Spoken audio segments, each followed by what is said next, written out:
1999 সালে ভারতে মাত্র 4 জন ব্যক্তিকে দেওয়া হলো পরমবীর চক্র, যার মধ্যে একজন ছিলেন যার নাম বিক্রম বত্রা। এই যে পরমবীর চক্রের কথা বলছি, এটা দেওয়া হয় বীরত্বের জন্য। সব থেকে বেশি সাহসী, সব থেকে বেশি বীরত্ব যিনি দেখান যুদ্ধক্ষেত্রে, তাদেরকেই দেওয়া হয়। 1999 সালের পর আর পরমবীর চক্র কিন্তু দেওয়া হয়নি। এই যে বিক্রম বত্রা যার কথা বলছি, তাকে নিয়ে কিন্তু এক সিনেমাও হয়ে গেছে যার নাম শেরশাহ। আমরা অভিনয় করতে দেখেছি কাকে? আমরা দেখেছি কিয়ারা আডবাণী এবং সিদ্ধার্থ মালহোত্রাকে এই ফিল্মে অভিনয় করতে, যার গানও আমরা অনেক শুনেছি। কিন্তু কেন তাকে নিয়ে সিনেমা তৈরি হলো, আর কেনই বা এই পরমবীর চক্র তাকে দেওয়া হলো? ভারতের কাকে কাকে এই পরমবীর চক্র দেওয়া হয়? এছাড়া ভারতের যত পুরস্কার রয়েছে সেই সমস্ত পুরস্কার নিয়ে আজকে কনসেপ্ট ক্লিয়ার করব, তার সাথে সাথে এখান থেকে কি ধরনের প্রশ্ন আসে সেগুলো তোমাকে বোঝাবো। আমি তোমাকে গ্যারেন্টি দিয়ে বলছি, আজকে হয়তো প্রিভিয়াস ইয়ারের সব প্রশ্ন করবো, কিন্তু এমনভাবে কনসেপ্ট ক্লিয়ার করে দেবো না যাতে এখান থেকে যদি কোনো প্রশ্ন আসে তুমি করতে পারো। তো চলো ভিডিও শুরু করা যাক। চলো আমরা চলে যাবো প্রথম প্রশ্নে যাওয়ার আগে বলি, নতুন ব্যাচ শুরু হচ্ছে, এই ব্যাচ সম্বন্ধে ডিটেলস আমরা আলোচনা করব। তবে আগে চলো কিছুটা প্রশ্ন করে নিই, তারপরে দেখো প্রথম প্রশ্ন রয়েছে, ভিক্টোরিয়া ক্রসের সমতুল্য কোন পুরস্কার? যদি তুমি ভালো করে দেখো, আরআরবি, এনটিপিসি আর এসএসসি জিডিতে আসা প্রশ্ন। অপশন রয়েছে মহাবীর চক্র, বীর চক্র, বিশিষ্ট সেবা মণ্ডল, পরমবীর চক্র। একটু বলি, এই ভিক্টোরিয়া ক্রস কোন দেশের সর্বোচ্চ পুরস্কার? দেখো এটা হচ্ছে ইংল্যান্ড দেশের, এটা হচ্ছে কোন দেশের? ইংল্যান্ড দেশের সর্বোচ্চ পুরস্কার। ভারতের সর্বোচ্চ পুরস্কার যদি তোমাকে জানতে চায়, তুমি কি বলবে? ভারতের সর্বোচ্চ পুরস্কার হচ্ছে ভারত রত্ন পুরস্কার। এটা ভারতের সর্বোচ্চ পুরস্কার, যেটা নিয়ে অলরেডি ডিটেলসে আমার প্রচুর ক্লাস রয়েছে, তোমরা চাইলে দেখে নিতে পারো। ভারতের দ্বিতীয় সর্বোচ্চ পুরস্কার কি? আমরা দেখব পদ্মবিভূষণ। এটা হচ্ছে সর্বোচ্চ পুরস্কার। 2025-এ মাত্র 7 জন ব্যক্তিকে এই পুরস্কারে সম্মানিত করা হয়েছে। আচ্ছা, তৃতীয় সর্বোচ্চ পুরস্কার কি? আমরা দেখব পদ্মভূষণ। বিটা হাটিয়ে দাও, বিটা কেটে দাও। মাত্র 19 জন ব্যক্তিকে দেওয়া হয়েছে। আর আমরা যদি দেখি ভারতের চতুর্থ সর্বোচ্চ পুরস্কার কি, তাহলে আমরা পাবো পদ্মশ্রী। পদ্মশ্রী 2025-এর দিকে যদি তাকিয়ে দেখো, 119 জন ব্যক্তিকে দেওয়া হয়েছে। তাহলে ভারতের সর্বোচ্চ পুরস্কারের নাম কি? ভারতরত্ন। এটা হচ্ছে সব থেকে বড়। দ্বিতীয় সর্বোচ্চ পুরস্কার হচ্ছে, বা সেকেন্ড হাইয়েস্ট যদি বলি, তাহলে পদ্মবিভূষণ। থার্ড হচ্ছে কি? পদ্মভূষণ। আর ফোর্থ হচ্ছে কি না, পদ্মশ্রী। কজনকে দেওয়া হয়েছিল তুমি দেখে নিতে পারো। তাহলে ইংল্যান্ডের সর্বোচ্চ পুরস্কার ভিক্টোরিয়া ক্রস, এর সমতুল্য কোন পুরস্কার? এর সর্বোচ্চ বা এর সমতুল্য হচ্ছে এই যে পরমবীর চক্র। যদি বলতে হয় পরমবীর চক্র কি ক্ষেত্রে দেওয়া হয়, এই দেখো ভারতের সর্বোচ্চ পুরস্কারগুলো তো বলে দিলাম। এবার যারা যুদ্ধক্ষেত্রে যুদ্ধ করে, সে বায়ুসেনা হোক, স্থলসেনা হোক কি জলসেনা হোক, নেভি হোক, আর্মি হোক আর এয়ারফোর্স হোক, এই 3 জায়গায় যুদ্ধক্ষেত্রে যারা বীরত্ব দেখায়, যারা যুদ্ধক্ষেত্রে দারুণ পারফরমেন্স করে, তাদেরকে দেওয়া হয় পরমবীর চক্র। আর এই যুদ্ধক্ষেত্রে পারফরমেন্সের জন্য সর্বশ্রেষ্ঠ, মানে বীরত্বের সর্বশ্রেষ্ঠ যদি কোনো পুরস্কার হয়ে থাকে, তাহলে সেটা পরমবীর চক্র। আমি একটু অন্য পেজ নিয়ে লিখে দিই, বীরত্বের সর্বশ্রেষ্ঠ পুরস্কারের নাম কি? বীরত্বের সর্বশ্রেষ্ঠ পুরস্কার, যেটা ব্র্যাকেটে লিখে নাও, যুদ্ধক্ষেত্রে দেওয়া হয়, যেটা কেবলমাত্র যুদ্ধক্ষেত্রে দেওয়া হয়, সর্বশ্রেষ্ঠ পুরস্কার হচ্ছে পরমবীর চক্র। পরমবীর চক্র। এবার তার দ্বিতীয় পুরস্কারের নাম কি? হচ্ছে মহাবীর চক্র। দ্বিতীয় হচ্ছে মহাবীর চক্র, এবং লাস্ট হচ্ছে কি না, তৃতীয় হচ্ছে বীর চক্র। তাহলে আমাদের যদি প্রশ্ন করে যুদ্ধক্ষেত্রে বীরত্বের সর্বশ্রেষ্ঠ পুরস্কার কি? পরমবীর চক্র, দ্বিতীয় মহাবীর চক্র, তৃতীয় হচ্ছে বীর চক্র। এবার বলি, এই যে পরমবীর চক্র লাস্ট দেওয়া হয়েছে 1999-এ 4 জন ব্যক্তিকে, যার মধ্যে বিক্রম বত্রার কথা বললাম। এই বিক্রম বত্রার কাহিনী যদি জানতে হয়, তাহলে শেরশাহ ফিল্মটা দেখে নিও, যেখানে কিয়ারা আডবাণী এবং সিদ্ধার্থ মালহোত্রা অভিনয় করেছে। কিভাবে দেশের জন্য এরা বীরত্বের সহিত লড়াই করেছে আমরা দেখতে পাবো। তাহলে আমাদের কাছে অনেকগুলো কনসেপ্ট ক্লিয়ার হলো। ভিক্টোরিয়া ক্রসের সমতুল্য কি না, পরমবীর চক্র, যেটা ভিক্টোরিয়া ক্রস হচ্ছে ইংল্যান্ডের সর্বোচ্চ পুরস্কার, ভারতের সর্বোচ্চ পুরস্কার ভারতরত্ন, দ্বিতীয় পদ্মভূষণ, দ্বিতীয় পদ্মবিভূষণ, তৃতীয় পদ্মভূষণ, আর চতুর্থ হচ্ছে পদ্মশ্রী। আশা করছি প্রত্যেকের কাছে বিষয়গুলো ক্লিয়ার। চলো আমরা চলে যাব পরের প্রশ্নে। কি বলছে? পরমবীর চক্র পুরস্কারের ডিজাইন কে করেছিল? পরমবীর চক্র স্ক্রিনে আমি দিয়ে দিচ্ছি। পরমবীর চক্র, যার কথা বলছি, বীরত্বের সর্বশ্রেষ্ঠ পুরস্কার। তার চিত্র তুমি দেখতে পাচ্ছ, একটা ফিতের কিন্তু একটাই কালার রয়েছে। এই যে পরমবীর চক্র যখন দেওয়া হয়, ঠিক আছে, তো এই ডিজাইনটা কে করেছিল? মনে রাখবে, সাবিত্রী খানুলকর নামে যিনি ছিলেন, তিনি এই মেডেলটার ডিজাইন করেছিলেন। কবে থেকে এই পুরস্কার দেওয়া হয়? পরীক্ষায় দিয়ে দেবে, বলবে 1950-এ দেওয়া হয়েছে। কবে না, 26শে জানুয়ারি প্রথম এই পুরস্কার দেওয়া হয়েছে। ঠিক আছে, কবে দেওয়া হচ্ছে?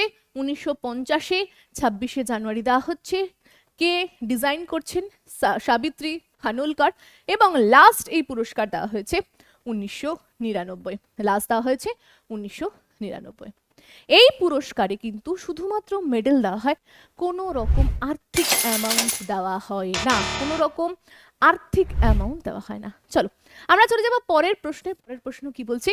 বীরত্বের ক্ষেত্রে দ্বিতীয় সর্বোচ্চ পুরস্কারের নাম কি? আমি বললাম বীরত্বের প্রথম পুরস্কার পরমবীর চক্র, দ্বিতীয় হচ্ছে কি? মহাবীর চক্র, আর তৃতীয় হচ্ছে বীর চক্র। অপশানে তুমি কোথায় পাচ্ছ? দেখো, অপশান এ তে রয়েছে মহাবীর চক্র। এই মহাবীর চক্র হচ্ছে বীরত্বের দ্বিতীয় সর্বোচ্চ পুরস্কার।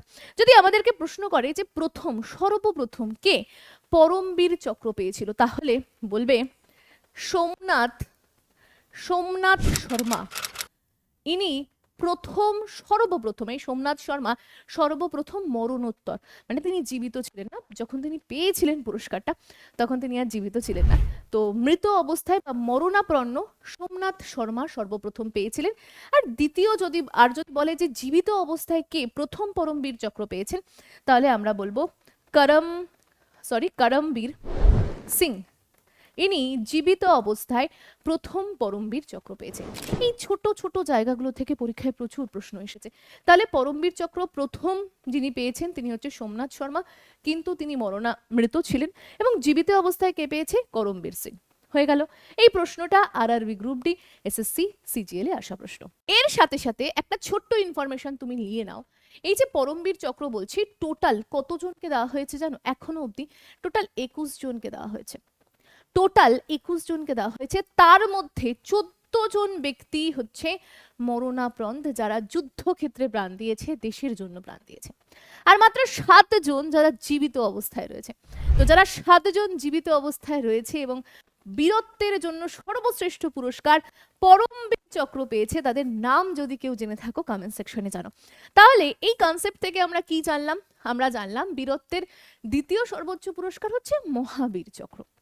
এবং এখানে পরমবীর চক্র যেহেতু রয়েছে, পরমবীর চক্র হচ্ছে বীরত্বের সর্বশ্রেষ্ঠ পুরস্কার। তো কে সর্বপ্রথম পেয়েছিল? আমরা বলবো সোমনাথ শর্মা পেয়েছিল। মনে রাখবে, সোমবার সর্বপ্রথম, সোম থেকে শুরু হয় কাজকর্ম, তো তো মনে রাখবো যে সোমনাথ শর্মা তিনি সর্বপ্রথম পেয়েছিলেন, কিন্তু অবস্থায় বা মরে যাওয়ার পর তিনি পেয়েছিলেন। তাহলে জীবিত অবস্থায় কে সর্বপ্রথম পেয়েছিলেন? পরীক্ষায় যদি দেয় পরমবীর চক্র, তাহলে বলবো করমবীর সিং, তিনি পেয়েছিলেন। এবং টোটাল এখনো অব্দি 21 জনকে দেওয়া হয়েছে। তার মধ্যে 14 জন মরণোত্তর এবং 7 জন জীবিত অবস্থায় রয়েছে। ঠিক আছে, তো এই হচ্ছে পরমবীর চক্রের ডিটেলস। পরের প্রশ্নে আমরা চলে যাব। পরের প্রশ্ন বলছে কি, দেখো, শান্তিকালের সর্বোচ্চ বীরত্ব পুরস্কারের নাম কি? আমরা দেখলাম ভারতের সর্বোচ্চ পুরস্কারগুলো, তারপরে চলে এলাম বীরত্বের সর্বোচ্চ পুরস্কার, মানে যারা সৈনিক, মানে হচ্ছে যুদ্ধক্ষেত্রে পারফরমেন্স দিচ্ছে। কিন্তু শান্তিকালের সর্বোচ্চ পুরস্কার মানে কি? শান্তিকাল মানে ধরো একটা সোজা সাপটা কথায় বোঝো, শান্তির সময়। তো ভারতকে কেউ আক্রমণ করেছে, ঠিক আছে, ভারত শান্তিপূর্ণভাবে বুদ্ধিমত্তার সহিত কোনো কাজ করছে, ভারতের সৈন্যরা শান্ত মাথায় শান্তিপূর্ণভাবে যে কাজ বা যে পদক্ষেপ বা যে স্টেপ নিচ্ছে, সেগুলোকে বীরত্বের খাতিরে শান্তিকালের সর্বোচ্চ পুরস্কার বলা হয়। যার মধ্যে শান্তিকালের সর্বোচ্চ পুরস্কার হচ্ছে অশোক চক্র। অশোক চক্র। প্রথমে এই পুরস্কার দেওয়া শুরু হয়েছিল কবে থেকে? 1952 সাল থেকে দেওয়া শুরু হয়েছিল। এই চক্র মানে এই পুরস্কার, এটা হচ্ছে সর্বোচ্চ পুরস্কার শান্তিকালের। অশোক চক্র 1 বলা হতো সর্বোচ্চকে, শান্তিকালে সর্বোচ্চ পুরস্কারকে অশোক চক্র 1, দ্বিতীয়কে বলা হতো অশোক চক্র 2 এবং তৃতীয়কে বলা হতো অশোক চক্র 3। এইভাবে নাম দেওয়া হয়েছিল। কিন্তু পরবর্তীকালে আমরা দেখব 1962 সালের পর থেকে এই নামগুলোকে চেঞ্জ করে দেওয়া হয়েছে। যেমন অশোক চক্র, তারপরে হচ্ছে কি কীর্তি চক্র, তারপরে হচ্ছে কীর্তি চক্র, আর এটা হচ্ছে শৌর্য চক্র। মানে যেটা, আচ্ছা আমি একটু সালটা এখানে গন্ডগোল করেছি, এটা 62 হবে না, এটা হবে 67। 1967 সালের পর থেকে এই অশোক চক্র 1, অশোক চক্র 2, অশোক চক্র যে 3 কনসেপ্টটা ছিল সেটাকে সরিয়ে অশোক চক্রকে অশোক চক্রই দেওয়া হচ্ছে, যেটা শান্তিকালের সর্বোচ্চ পুরস্কার। দ্বিতীয় দেওয়া হচ্ছে অশোক চক্র 2 নাম পরিবর্তন করে কীর্তি চক্র, এবং থার্ডকে দেওয়া হচ্ছে শৌর্য চক্র। এই 3টে ভাগে দেওয়া হচ্ছে। আমরা যদি দেখি যে প্রথম মহিলা বা প্রথম যিনি এই অশোক চক্র পেয়েছে তার নাম হচ্ছে কি মির্জা ভানুট, যার নাম মির্জা ভানুট, একজন মহিলা, সরি মির্জা না, নির্জা ভানুট। আমরা দেখব একটা প্লেন হাইজ্যাক হয়েছিল, যেখানে পাকিস্তানের করাচিতে প্লেনটা গিয়ে দাঁড়ায়। প্লেনটা মূলত আমেরিকার উদ্দেশ্যে রওনা হয়েছিল। সেখানে প্লেনের মধ্যে আতঙ্কবাদীরা ঢুকে যায়, ঢুকে 17 ঘন্টা ধরে অত্যাচার চালায়, এবং যেখানে মানে ওই প্লেনের মধ্যে আমেরিকার যারা ছিল, সিটিজেন যারা ছিল, তাদের উপর অত্যাচার। তো সেখানে মির্জা ভানুটকে বলা হয়েছিল যে সবার কাছ থেকে পাসপোর্ট নিয়ে আসো। তো মির্জা ভানুট বা নির্জা ভানুট খুব সুন্দরভাবে পাসপোর্টগুলোকে লুকিয়ে ফেলে, এবং খুব সুন্দরভাবে 300 জন মানুষকে প্লেন থেকে বের করে দেওয়ার ব্যবস্থা করে এবং বেরিয়েও যায়। লাস্ট অবধি যখন তিনি কিছু শিশুকে বাঁচাচ্ছিলেন, তখন এই যে আতঙ্কবাদী তারা গুলি চালায় এবং মির্জা ভানুটের দেহত্যাগ হয়, বা বলতে পারি তার প্রাণ ত্যাগ হয়। 23 বছরের মহিলা মির্জা ভানুট, তো তাকে কিন্তু প্রথম অশোক চক্র দেওয়া হয়েছিল, এবং অবশ্যই মৃত্যুর পর তিনি আর বেঁচে থাকতে পারেননি। তো এই হচ্ছে তার কাহিনী। তাকে নিয়েও একটা সিনেমা রয়েছে, যেখানে আমরা দেখব একজন মহিলা, নামটা আমার ইতিমধ্যে মনে পড়ছে না, ফিল্মের নাম হচ্ছে নির্জা, ঠিক আছে? অনিল কাপুরের মেয়ে। আমাকে কমেন্ট সেকশনে জানাও তার নাম কি, ঠিক আছে? সোনাম কাপুর, মনে পড়েছে, সোনাম কাপুর। আমি পারলে চিত্র বা মুভির একটা দিয়ে দেবো, তোমরা দেখে নিও। তো সোনাম কাপুরের কিন্তু এই ফিল্মটা এখানে রয়েছে। চলো আমরা পরের প্রশ্নে যাব। তার আগে হ্যাঁ, প্রথমে যে বিষয়টা বলছিলাম যে আমাদের নতুন ব্যাচ লঞ্চ হয়েছে। নতুন ব্যাচ লঞ্চ হয়েছে, ব্যাপারটা কি দেখো, এই যে 2026-এর নতুন বছর পড়েছে, তো নতুন বছরে কিভাবে রেল ভ্যাকান্সি বার করছে, প্রায় 1 লাখের উপর রেলের ভ্যাকান্সি আসছে। তো ছাত্রছাত্রীরা না প্রচুর পরিমাণে আমাদেরকে রিকোয়েস্ট করছিল যে ম্যাডাম নতুনভাবে সবকিছু শুরু করতে চাই, নতুন উদ্যমে নতুন জোশে এসএসসি রেলকে ফাটিয়ে দেবো, চাকরি নেব। তো তাও তোমাদের রিকোয়েস্টে আমাদের নতুন ব্যাচ কিন্তু লঞ্চ হয়েছে। যারা এখনো অবধি যুক্ত হওনি নতুন ব্যাচে, 5 তারিখ থেকে কিন্তু ক্লাস শুরু হচ্ছে। রেলের জন্য, এসএসসির জন্য, তুমি যদি সব চাকরির জন্য প্রিপারেশন নাও, তোমার জন্য বেস্ট প্ল্যাটফর্ম। এবার অনেকে বলবে ম্যাডাম বেস্ট প্ল্যাটফর্ম, তাই তার প্রমাণ কি? প্রমাণ তোমাকে দেখাবো। তার আগে বলি, স্ক্রিনে দেওয়া নাম্বার রয়েছে, এছাড়া ইউর স্টাডি অ্যাপ ডাউনলোড করেও কিন্তু তুমি যুক্ত হতে পারো রেল বা এসএসসির যে কোনো চাকরির প্রিপারেশনে। আচ্ছা ম্যাডাম, এই কোর্স যদি ভর্তি হই কি সুবিধা পাবো? প্রথমত তোমার বেসিক ছোটবেলার ঘাটতি ধরে ধরে পূরণ করব, তোমার বেসিক থেকে অ্যাডভান্স অবধি তোমাকে নিয়ে যাব। আপডেটেড কন্টেন্ট মানে কি ম্যাডাম? ধরো এই যে 2025 সালে যেসব প্রশ্ন বা যেসব পরীক্ষাগুলো হয়েছে, সেই প্রশ্নের কোথা থেকে নেওয়া হচ্ছে প্রশ্নগুলোকে কিভাবে আপডেট করছে, সেই আপডেটেড কন্টেন্ট তুমি পাবে। সেইভাবে তোমাকে concept wise, tricks wise, story wise, দেখো ভাই আমি পড়াই হিস্ট্রি, আমি পড়াই জিওগ্রাফি, আমি হিস্ট্রিকে পড়াই গল্পের ছলে, আমি ভূগোল পড়াই ম্যাপের সহিত, স্ট্যাটিক পড়াই ট্রিক্স দিয়ে। তো এইভাবে আমরা প্রত্যেকটা স্যার ম্যাডাম প্রত্যেকের ফিল্ডে এইভাবে ছাত্রছাত্রীদেরকে পড়িয়ে থাকি। তুমি সুবিধা আরও দেখতে পাচ্ছ, সমস্ত সুবিধা রয়েছে। তুমি যদি সুবিধাগুলো পেতে চাও তাহলে অবশ্যই যুক্ত হও। যারা পড়াশুনো করছে তাদের ফিডব্যাক কি, চলো একটু দেখি। দেখো রিসেন্টলি আমি অ্যাপ থেকে ছাত্রছাত্রীদের ফিডব্যাক নিয়েছি, রিসেন্ট ফিডব্যাক। তুমি তারিখ এখানে দেখতে পারবে, তারিখ মেনশন রয়েছে 28শে নভেম্বর 2025, মানে কিছুদিন আগে।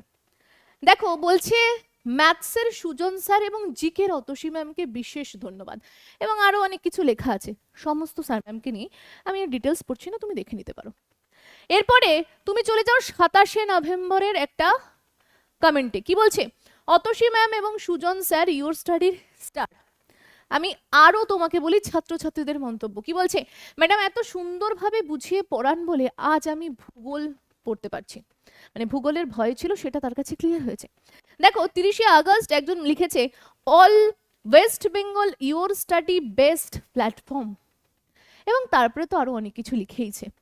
এর সাথে সাথে 3রা জুলাইয়ের একটা ছাত্রছাত্রীর মেসেজ বলছে ধন্যবাদ জানাচ্ছে, অসংখ্য ধন্যবাদ জানাচ্ছে, পাশ করেছে এনডিএর এক্সাম অতসী ম্যাম এবং সুজন স্যারকে।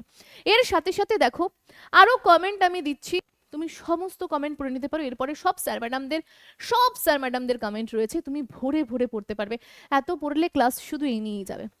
দেখো এই সমস্ত কমেন্ট ছাত্রছাত্রীরা প্রচুর, তুমি দেখতেই পারবে কমেন্টগুলো পড়লে, প্রচুর চাকরি পেয়েছে জিডিতে, এনডিএতে, বিভিন্ন প্ল্যাটফর্মে, বিভিন্ন যারা যারা বিভিন্ন এক্সামে পাশ করেছে।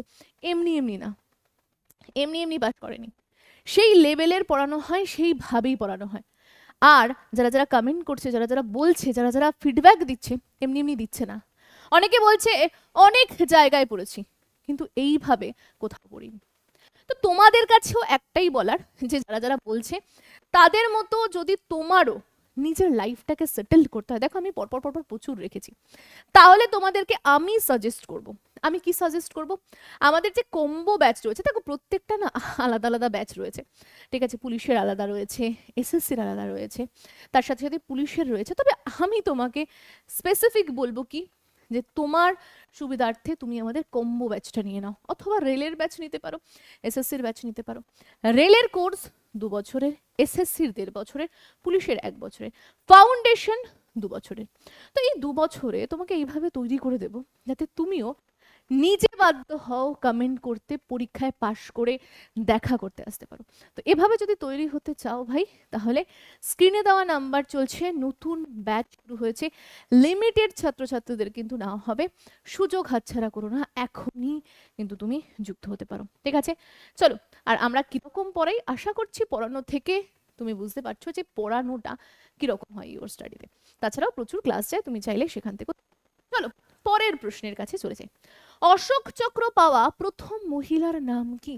আমি একটু আগেই বলে দিয়েছি, উত্তরটা অপশন দেখে নিচে কমেন্ট সেকশনে জানাবে। এসএসসি এমটিএস এ আসা প্রশ্ন। পরের প্রশ্ন, সাহিত্যের ক্ষেত্রে সর্বোচ্চ পুরস্কারের নাম কি? আমরা এতক্ষণ কি কি দেখে এলাম? আমি একটা ফাঁকা পেজ নিয়ে জানিয়ে দিই। আমরা এতক্ষণ দেখে এলাম ভারতের সর্বোচ্চ পুরস্কারগুলোর নাম। ভারতের সর্বোচ্চ পুরস্কারের মধ্যে আমরা ভারতরত্নকে পেয়েছি, ভারতরত্ন। আমরা পদ্মবিভূষণকে পেয়েছি, আমরা পদ্মভূষণকে পেয়েছি, আমরা পদ্মশ্রীকে পেয়েছি। এটা হচ্ছে নাগরিকদের দেওয়া সম্মান। এরপরে দেখলাম ভারতের মধ্যে বীরত্বের জন্য, যুদ্ধক্ষেত্রে বীরত্বের জন্য যে পুরস্কারগুলো দেওয়া হয় সেগুলো জানলাম। প্রথমে জানলাম পরমবীর চক্র, তারপরে জানলাম মহাবীর চক্র, তারপরে জানলাম বীর চক্র। এরপরে জানলাম যুদ্ধক্ষেত্রে আরেক রকম হয় শান্তিকালে, ঠিক আছে? শান্তির সময় দেওয়া পুরস্কার, প্রথম হচ্ছে অশোক চক্র, তারপরে শৌর্য চক্র। আচ্ছা, আমি অশোক চক্রের পরেই ডাইরেক্ট তোমাকে শৌর্য চক্র বলে দিয়েছি, কিন্তু শৌর্য চক্রের আগেও আমরা কীর্তি চক্র বলি, তো সুতরাং শৌর্য চক্রটা কেটে আগে লেখো কীর্তি চক্র, তারপরে হচ্ছে শৌর্য চক্র। এবার চলে আসি সাহিত্যের ক্ষেত্রে, পড়াশোনার ক্ষেত্রে, ফিল্ডের ক্ষেত্রে, সাহিত্যের ক্ষেত্রে মানে হচ্ছে জ্ঞানের ক্ষেত্রে সর্বোচ্চ পুরস্কারের নাম হচ্ছে জ্ঞানপীঠ পুরস্কার। নাম কি? জ্ঞানপীঠ পুরস্কার। দ্বিতীয় সর্বোচ্চ পুরস্কার হচ্ছে সাহিত্য একাডেমি পুরস্কার, সাহিত্য একাডেমি পুরস্কার। এবং তৃতীয় যদি বলি সরস্বতী, সরস্বতী সম্মান বা সরস্বতী পুরস্কার। এটা হচ্ছে সাহিত্যের ক্ষেত্রে দেওয়া হয়। যদি আমি বলি সিনেমার ক্ষেত্রে, সিনেমার ক্ষেত্রে ভারতের সর্বোচ্চ পুরস্কারের নাম কি? আমরা বলবো দাদা সাহেব ফালকে পুরস্কার। ঠিক আছে, দাদা সাহেব ফালকে পুরস্কার। এছাড়া আমরা দেখি ন্যাশনাল ফিল্ম ফেয়ার রয়েছে, ঠিক আছে, তবে দাদা সাহেব ফালকে পুরস্কারটাকেই আমরা সর্বশ্রেষ্ঠ বলে গণ্য করি, ঠিক আছে। এছাড়া খেলার ক্ষেত্রে বিভিন্ন পুরস্কার দেওয়া হয়, বোর্ডে তো আমাদের আর জায়গা নেই, আমরা পরে এই খেলার ক্ষেত্রে জানবো। মেজর ধ্যানচাঁদ পুরস্কার, মেজর ধ্যানচন্দ্র, এটা হচ্ছে সর্বশ্রেষ্ঠ পুরস্কার। এর আগে নাম ছিল রাজীব গান্ধী, পরবর্তীকালে চেঞ্জ হয়েছে, কত সালে চেঞ্জ হয়েছে সব আমরা পড়বো। তো তাহলে ভারতের সর্বোচ্চ পুরস্কার, ভারতে বীরত্বের সর্বোচ্চ পুরস্কার, শান্তিকালের সর্বোচ্চ পুরস্কার, সাহিত্যের সর্বোচ্চ পুরস্কার, সিনেমার সর্বোচ্চ পুরস্কার, ঠিক আছে। এবার আমরা চলে যাব আমাদের প্রশ্নের কাছে। প্রশ্নে আমাদেরকে বলছে যে সাহিত্যের ক্ষেত্রে সর্বোচ্চ পুরস্কারের নাম কি? তাহলে অপশন ডি তে দেখো রয়েছে জ্ঞানপীঠ পুরস্কার, এটা হচ্ছে সর্বশ্রেষ্ঠ পুরস্কার। চলে যাব আমরা পরের প্রশ্ন। পরের প্রশ্ন বলছে প্রথম মহিলা যিনি জ্ঞানপীঠ পুরস্কারে সম্মানিত হয়েছেন তার নাম কি? পরীক্ষায় প্রচুর দেয় প্রশ্ন, মনে রাখবে সর্বপ্রথম যেই মহিলা, ঠিক আছে, জ্ঞানপীঠ পুরস্কারে পেয়েছে এবং বাংলা ভাষার জন্য, নাম কি? বাংলা ভাষার জন্য মনে রাখবে আশাপূর্ণা দেবী, ঠিক আছে। এনার লেখার যিনি যা লেখার জন্য পেয়েছেন তার নাম প্রথম প্রতিশ্রুতি, তার নাম প্রথম প্রতিশ্রুতি। এই লেখাটার জন্য তিনি সর্বপ্রথম মহিলা যিনি বাংলা ভাষায় জ্ঞানপীঠ পুরস্কার পেয়েছেন। যদি আমাদেরকে প্রশ্ন করে যে সর্বপ্রথম জ্ঞানপীঠ পুরস্কারে ভূষিত হয়েছেন কে, তাহলে বলবো জি শঙ্কর কুরুপ, তার নাম হচ্ছে জি শঙ্কর কুরুপ, তিনি সর্বপ্রথম পেয়েছিলেন। কোন ভাষায়? না মালায়ালাম ভাষায়, মালায়ালাম ভাষায় তিনি এক গ্রন্থ লিখেছিলেন যার জন্য পেয়েছেন। গ্রন্থের নাম কি? কমেন্ট সেকশনে আমাকে জানাও। তাহলে আমরা জানলাম সর্বপ্রথম বাংলা ভাষায় কে পেয়েছে, ঠিক আছে, প্রথম মহিলা আশাপূর্ণা দেবী। আমাকে জানাও তো হিন্দি ভাষার জন্য, ঠিক আছে, হিন্দি ভাষায় সর্বপ্রথম কে পেয়েছে এই পুরস্কার, ঠিক আছে। আমি জানিয়ে দিই তোমাকে, সুমিত্রা নন্দন, সুমিত্রা নন্দন পন্থ, বইয়ের নামটা তোমরা আমাকে জানাবে, ঠিক আছে। সুমিত্রা নন্দন পন্থ ইনি প্রথম, ঠিক আছে, ইনি প্রথম হিন্দির জন্য পেয়েছে। তাহলে প্রথম মহিলা যিনি জ্ঞানপীঠ পুরস্কার পেয়েছে আশাপূর্ণা দেবী, তার লেখার গ্রন্থের নাম প্রথম প্রতিশ্রুতি, বাংলা ভাষায় তিনি পেয়েছেন। প্রথম পেয়েছেন জি শঙ্কর কুরুপ মালায়ালাম ভাষায় বই লেখার জন্য, এবং হিন্দিতে প্রথম পেয়েছেন সুমিত্রা পন্থ, ঠিক আছে। এবার আরেকটা প্রশ্ন দেয়, হিন্দিতে প্রথম মহিলাকে যিনি এই জ্ঞানপীঠ পুরস্কার পেয়েছে, লিখে রাখো হিন্দিতে প্রথম মহিলা যিনি জ্ঞানপীঠ পুরস্কার পেয়েছে যার নাম মহাদেবী বর্মা, তার গ্রন্থের নাম কি? ইয়ামা।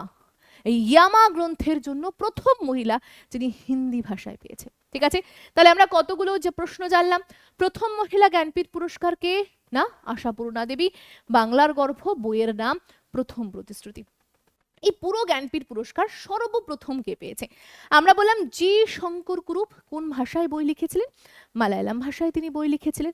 আমরা চলে গেলাম আরেকটা প্রশ্নে, যে হিন্দিতে সর্বপ্রথম কে পেয়েছেন জ্ঞানপীঠ পুরস্কার। আমরা দেখব কে পেয়েছেন, সুমিত্রা নন্দন পন্থ। এবং যদি আমাদেরকে প্রশ্ন করে যে হিন্দি ভাষায় প্রথম মহিলা যিনি জ্ঞানপীঠ পেয়েছেন তার নাম মহাদেবী বর্মা। প্রশ্নটা কোন কোন এক্সামে এসেছে একটু দেখে নিতে পারো। চলো আমরা চলে যাব পরের প্রশ্ন, কতগুলো ভাষায় জ্ঞানপীঠ পুরস্কার দেওয়া হয়ে থাকে?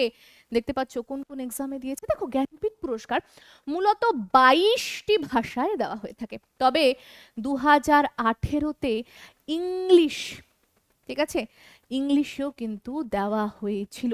টোটাল 22টা ভাষায় দেওয়া হয়, টোটাল 22টা ভাষায় দেওয়া হয়। 2018 সালে এক্সেপশনাল দেওয়া হয়েছে ইংরেজি ভাষাকে। ইংরেজি ভাষায় বইয়ের নামটা একটু আমাকে কমেন্ট সেকশনে জানাবে। আচ্ছা, পুরস্কার স্বরূপ কি কত টাকা দেওয়া হয় জানো? 11 লাখ টাকা দেওয়া হয়।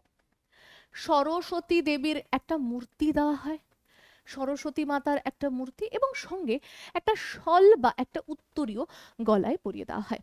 তাহলে এই যে জ্ঞানপীঠ পুরস্কারের পুরস্কার 11 লাখ টাকা, সরস্বতী দেবীর মূর্তি, একটা শল দেওয়া হয়। এছাড়া 22টি ভাষায় দেওয়া হয়, 2018-তে প্রথম ইংলিশে দেওয়া হয়েছিল, বইটার নাম কমেন্ট সেকশনে আমি জানতে চেয়েছি। চলো পরের প্রশ্ন, 59তম জ্ঞানপীঠ পুরস্কার কে পেয়েছেন? আরে বাস, হেভি প্রশ্ন।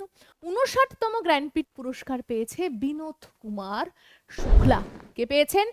বিনোদ কুমার শুক্লা। দিয়ে দেয়, ঠিক আছে, কততম? তো মনে রাখবে 59তম। যদি বলে 58তম জ্ঞানপীঠ পুরস্কার কে পেয়েছে, তাহলে আমরা বলবো 58তম জ্ঞানপীঠ পুরস্কার দুজন পেয়েছে, একটা গুলজার, একটা রামভদ্রাচার্য। এদের মধ্যে একজন রয়েছে, দুজনের ছবি আমি দিয়ে দেবো, একজন রয়েছেন সংস্কৃতে বিদ্বান, তার চোখ মানে দুটো চোখ খোলে না, বন্ধ থাকে, ঠিক আছে। তো সংস্কৃতের পণ্ডিত বা বিদ্বান তিনি পেয়েছেন। আর যার কথা বলছিলাম যে ইংরাজি ভাষায় 2018-এর জন্য পেয়েছেন, তার নাম হচ্ছে অমিতাভ ঘোষ। তার নাম অমিতাভ ঘোষ। এদেরকে কিন্তু দেওয়া হয়েছে, ঠিক আছে। এই গুলজার এনাকে দেওয়া হয়েছে 2024 সালে, ঠিক আছে। বিনোদ কুমার শুক্লাকে দেওয়া হয়েছে 2025-এ, ঠিক আছে। এটা হচ্ছে 58তম আর এটা হচ্ছে 59তম। পরীক্ষায় খুব, তো এই জায়গাটা মনে রাখবে। তাহলে জ্ঞানপীঠ পুরস্কার কিসের জন্য দেওয়া হচ্ছে? সাহিত্যের ক্ষেত্রে সর্বশ্রেষ্ঠ অবদানের জন্য দেওয়া হচ্ছে জ্ঞানপীঠ পুরস্কার। আরআরবি, এনটিপিসি, এসএসসি, এমটিএস এ আসা প্রশ্ন। পরের প্রশ্ন, সরস্বতী সম্মান প্রথম কোন ব্যক্তিকে দেওয়া হয়েছে? সরস্বতী সম্মান প্রথম কাকে দেওয়া হয়েছে? মনে রাখবে সরস্বতী সম্মান প্রথম হরিবংশ রায় বচ্চন, আমরা অমিতাভ বচ্চনের বাবা, ঠিক আছে, তাকে দেওয়া হয়েছিল প্রথম সরস্বতী সম্মান। এই সরস্বতী সম্মানে পুরস্কার স্বরূপ কি দেওয়া হয় কেউ জানলে কমেন্ট সেকশনে জানাবে। তার রচনা মধু দিয়ে, ঠিক আছে, মধুবালা আমরা দেখেছি, মধুশালা, ঠিক আছে। মধু দিয়েই 3-4টে নাম, আমার দুটো নামই আপাতত মনে পড়ছে, মধুবালা, মধুশালা, ঠিক আছে। এবার এই বইগুলোর জন্য মূলত তাকে সরস্বতী সম্মান দেওয়া হয়েছে। সরস্বতী সম্মান কিন্তু বা সরস্বতী সম্মানের আগে কিন্তু আমরা দেখব সর্বসাহিত্যে সর্বশ্রেষ্ঠ পুরস্কার হচ্ছে জ্ঞানপীঠ, এবং তারপরে হচ্ছে সাহিত্য একাডেমি, এবং তারপরে সরস্বতী সম্মান আসছে, ঠিক আছে। পরের ক্ষেত্রে সাহিত্যের ক্ষেত্রে দ্বিতীয় সব থেকে বড় পুরস্কার, একটু আগেই বললাম সাহিত্যের ক্ষেত্রে বড় পুরস্কার জ্ঞানপীঠ, এবং দ্বিতীয় সর্বোচ্চ পুরস্কার হচ্ছে সাহিত্য একাডেমি পুরস্কার। কি পুরস্কার? সাহিত্য একাডেমি পুরস্কার। কত সালে এই পুরস্কার দেওয়া শুরু হয়েছে যদি বলে, আমরা বলবো 1994 সাল থেকে দেওয়া শুরু হয়েছে, ঠিক আছে। আমরা সাহিত্য একাডেমি পুরস্কারে দেখব 1 লক্ষ টাকা দেওয়া হয়, ঠিক আছে, 1 লক্ষ টাকা দেওয়া হয়ে থাকে সাহিত্য একাডেমি পুরস্কারে মূলত। হ্যাঁ, তাহলে কটা জিনিস মনে রাখবো, সাহিত্য একাডেমি পুরস্কার 1994 সাল থেকে দেওয়া হয়ে থাকে, এবং কত টাকা দেওয়া হয়ে থাকে? 1 লাখ টাকা দেওয়া হয়ে থাকে, ঠিক আছে। এখানে তুমি চিত্র দেখতে পাচ্ছ, এইভাবে সাহিত্য একাডেমি পুরস্কার দেওয়া হয়ে থাকে। আচ্ছা, 2025-এ কারা কারা পেয়েছে জানো? আমি একজনের নাম 2025-এ মনে রাখবে, পার্বতী কিরিক, উনি পেয়েছেন 2025-এ, ঠিক আছে। আর এই যে আমরা দেখছি সাহিত্য একাডেমি পুরস্কার, এটা মূলত 22 ভাষা, তার সাথে একটা হচ্ছে ইংরেজি এবং একটা হচ্ছে রাজস্থানী, টোটাল 24টা ভাষায় সাহিত্য একাডেমি পুরস্কার দেওয়া হয়ে থাকে। পরীক্ষায় খুব দেয়। জ্ঞানপীঠ পুরস্কার মূলত 22টা ক্ষেত্রে দেওয়া হয়, এক হচ্ছে ইংরেজি, 2018 থেকে দেওয়া হচ্ছে। আর যদি বলে সাহিত্য একাডেমি পুরস্কার কতগুলো ভাষায় দেওয়া হয়, তাহলে মনে রাখবে 24টা ভাষায়, যার মধ্যে 22টা তো বুঝতেই পারছো সংবিধানের যেগুলো রয়েছে, আর দুটো হচ্ছে এক ইংরেজি আর এক হচ্ছে কি না রাজস্থানী ভাষায় দেওয়া হয়ে থাকে। চলো পরের প্রশ্ন চলে যাব, দাদা সাহেব ফালকে পুরস্কার কোন ক্ষেত্রে দেওয়া হয়? সিনেমার ক্ষেত্রে অনবদ্য কাজ করার জন্য দাদা সাহেব ফালকে পুরস্কার দেওয়া হয় মিঠুন চক্রবর্তীকে। মনে রাখবে মিঠুন চক্রবর্তীকে, মিঠুন চক্রবর্তী, আমরা বলি মিঠুন দা, নাচুন না, ঠিক আছে। মিঠুন চক্রবর্তী বাংলার গর্ভ, এনাকেও কিন্তু রিসেন্টলি দেওয়া হয়েছে কি না, এই আমরা দেখব কি না দাদা সাহেব ফালকে পুরস্কার। এই দাদা সাহেব ফালকে পুরস্কার মনে রাখবে সারা জীবন অবদানের জন্য, সিনেমার অবদানের জন্য কিন্তু দেওয়া হয়ে থাকে, ঠিক আছে। চলো পরের প্রশ্নে চলে যাব, মিঠুন চক্রবর্তীকে কত সালে দেওয়া হয়েছে? মনে রাখবে 2022 সালে, ঠিক আছে। 2022 সালে মিঠুন চক্রবর্তীকে দেওয়া হয়েছে। এরকম আগের গুলোও জানতে চাই 2021 সালে কাকে দেওয়া হয়েছে, ঠিক আছে। এরকম ভাবে পরপর করে জানতে চাই। এখানে আমরা দেখব রাষ্ট্রপতি, ঠিক আছে, দ্রৌপদী মুর্মুর থ্রু সম্মান বা পুরস্কার পেয়েছেন দাদা সাহেব ফালকে পুরস্কার। তো খুব গুরুত্বপূর্ণ, খুব ইম্পর্টেন্ট। আচ্ছা, এখানে একটা ছোট্ট ইনফরমেশন নিয়ে নাও, এই পুরস্কারে 15 লক্ষ টাকা দেওয়া হয়, ঠিক আছে। তার সাথে সাথে একটা গোল্ড মেডেলও কিন্তু দেওয়া হয়। কে দেয়? রাষ্ট্রপতি স্বয়ং দেন। মিঠুন চক্রবর্তীকে কিন্তু 2022 সালে দেওয়া হয়েছিল। মিঠুন চক্রবর্তীকে 2022 সালে দেওয়া হয়েছিল। চলো পরের প্রশ্ন, দাদা সাহেব ফালকে পুরস্কারের প্রথম মহিলা কে পেয়েছিলেন? ভেরি ভেরি ইম্পর্টেন্ট, মনে রাখবে, দেবিকা রানী। ইনি হচ্ছেন প্রথম মহিলা যিনি দাদা সাহেব ফালকে পুরস্কার, মানে সারা জীবন আমরা দেখব সিনেমার ক্ষেত্রে অবদানের জন্য এই পুরস্কার কিন্তু দেওয়া হয়ে থাকে। ন্যাশনাল ফিল্ম অ্যাওয়ার্ড, এবার তোমাকে একটু জানাই আমি, এই দেখো মনে রাখবে সিনেমার ক্ষেত্রে সর্বোচ্চ পুরস্কার হচ্ছে দাদা সাহেব, ভারতের মধ্যে দাদা সাহেব ফালকে, ঠিক আছে, দাদা সাহেব ফালকে পুরস্কার। দ্বিতীয় যদি বলা হয় তাহলে কে? তাহলে হবে ন্যাশনাল ফিল্ম অ্যাওয়ার্ড। মনে রাখবে এই পুরস্কার 1994 বা 54 সাল থেকে কিন্তু দেওয়া শুরু হয়েছে। পরের প্রশ্ন, খেলার সর্বোচ্চ পুরস্কারের নাম কি? আমি একটু জানিয়ে দিই, খেলার সর্বোচ্চ পুরস্কার হচ্ছে মেজর ধ্যানচন্দ্র পুরস্কার। এই মেজর ধ্যানচন্দ্র পুরস্কার নামকরণ রিসেন্টলি হয়েছে, 2018-তে এর নামকরণ হয়েছে মেজর ধ্যানচন্দ পুরস্কার। আচ্ছা, এর আগে ছিল রাজীব গান্ধী খেলরত্ন পুরস্কার, আমি একটু গুলিয়ে ফেললাম, 2018 না, এটা 2021 হবে, ঠিক আছে, 2021-এ মেজর ধ্যানচন্দ পুরস্কার নামে স্বীকৃতি পাচ্ছে। এরপরে বলি সব থেকে কম বয়সে কে মেজর ধ্যানচন্দ পুরস্কার পেয়েছে? ডি প্রকাশ। ইনি সব থেকে কম বয়সে মেজর ধ্যানচন্দ পুরস্কার পেয়েছে। খেলার সর্বোচ্চ পুরস্কার হচ্ছে মেজর ধ্যানচন্দ্র পুরস্কার। তাহলে মেজর ধ্যানচন্দ্র পুরস্কার খেলার ক্ষেত্রে সর্বোচ্চ পুরস্কার, খেলার ক্ষেত্রে সর্বোচ্চ পুরস্কার। আচ্ছা, তোমরা একটু আমাকে কমেন্ট সেকশনে জানাবে তো তোমরা ডিটেলসে এই যে প্রত্যেকটা পুরস্কার এটা ডিটেলসে পড়তে চাও কিনা। যদি চেয়ে থাকো কমেন্ট সেকশনে জানিও, আমি কিন্তু ভিডিও নিয়ে চলে আসবো। পরের প্রশ্ন, ক্রিকেটের ক্ষেত্রে ধ্যানচন্দ্র পুরস্কার পাননি কে? দেখো সচিন তেন্ডুলকার পেয়েছে, MS ধোনি পেয়েছে, বিরাট কোহলিও পেয়েছে। হার্দিক পান্ডিয়া কিন্তু ক্রিকেটের জগতে ধ্যানচন্দ্র মেজর ধ্যানচন্দ্র পুরস্কার পাননি, এটা কিন্তু মাথায় রাখবে, পুরস্কারটা দেখতে ঠিক এরকম। পরের প্রশ্ন, 15 লক্ষ টাকা কোন পুরস্কার এ সম্মানিত করা হয়? দেখো এই যে অর্জুন পুরস্কার দেখছো, ঠিক আছে, এই অর্জুন পুরস্কারে কিন্তু অর্জুন পুরস্কার বলো তুমি দ্রোণাচার্য পুরস্কার বলো, দুটোর ক্ষেত্রেই আমরা দেখব 15 লক্ষ টাকা দেওয়া হয়। অপশনটা একটু গন্ডগোল রয়েছে, ঠিক আছে। চলো, ভারতীয় কোচেদের কোন পুরস্কারে সম্মানিত করা হয়? দেখো দ্রোণাচার্য, দ্রোণ নাম শুনেছো, ঠিক আছে, তো যদি কোচদেরকে, এই যে মহেন্দ্র সিং ধোনি বলছি, বিরাট কোহলি বলছি, এদেরকে খেলা শেখাচ্ছে কে? কেউ না কেউ তো শেখাচ্ছে, কোচেরা শেখাচ্ছে। যেমন পড়াশোনা শেখাচ্ছে কে, যে আমি তোমাকে শেখাচ্ছি এইভাবে এইভাবে এইভাবে পড়ো, এই বিষয়গুলোকে পড়ো, ঠিক সেরকম ভাবেই খেলা যাদের শেখায় বা খেলার ক্ষেত্রে যারা খুব ভালোভাবে শেখায়, গুরু যাদের দেওয়া হয় তাদেরকে দ্রোণাচার্য পুরস্কার কিন্তু দেওয়া হয়ে থাকে, ঠিক আছে। তো এই ছিল প্রত্যেকটা প্রশ্ন। তোমরা যদি ডিটেলস ক্লাস চাও পুরস্কার নিয়ে, অবশ্যই কমেন্ট সেকশনে কমেন্ট করো, অবশ্যই ভিডিও চলে আসবে। আর হ্যাঁ, কোর্সের কথা আবারও বলবো, যারা এখনো যুক্ত হওনি অবশ্যই যুক্ত হও। লিমিটেড টাইমের জন্য কিন্তু অফার ভ্যালিডিটি রয়েছে। আমি ফোন নাম্বারটা দিয়ে দিচ্ছি, প্রচুর কমেন্ট রয়েছে, এখানে আমি ফোন নাম্বারটা দিয়ে দিলাম, তোমরা স্ক্রিনে ফোন নাম্বারটা দেখে নিতে পারছো এবং কল করে নিও। আজকের ক্লাস এখানেই।